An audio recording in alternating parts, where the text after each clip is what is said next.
Uh, my name is Kun Gao. I'm the co-founder of Crunchyroll. I helped start Crunchyroll and helped grow it to this point. So originally, Crunchyroll was founded by myself and a few other friends. We wanted to build a video website back in 2006. Back then, video was very interesting, and there were not many video services around. So we built something similar to YouTube, and we wanted to share with our friends. And when we shared it with our friends, instead of uploading cats on shower curtains, they uploaded a lot of Asian content they couldn't watch in the US. A lot of Japanese animation, Korean dramas, J-dramas, etc.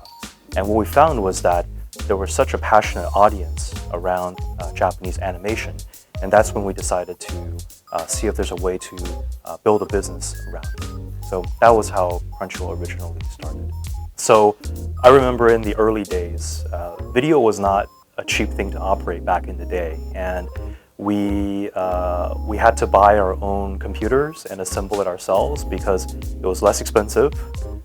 We had to use our credit cards, max out our credit cards because we weren't charging for the service.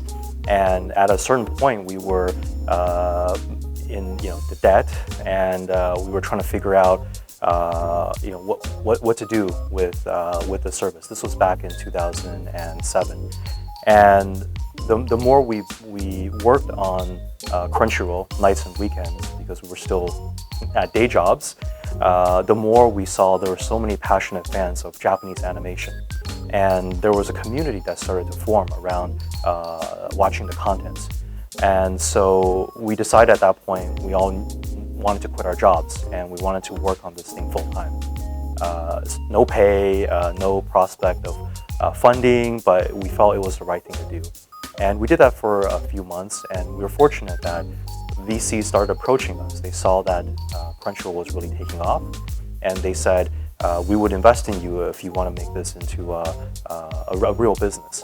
And so at that point, we had to figure out the most important thing is how do we find these creators of this content that users were uploading and distributing, and how do we license this content?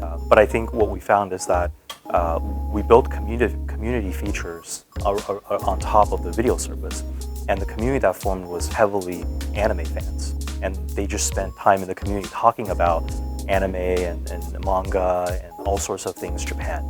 And so we then realized that that was the most important thing about the service, not the content that's being streamed and people watching, but the fact that there's a very passionate community on the service talking and discussing and engaging in all sorts of activities.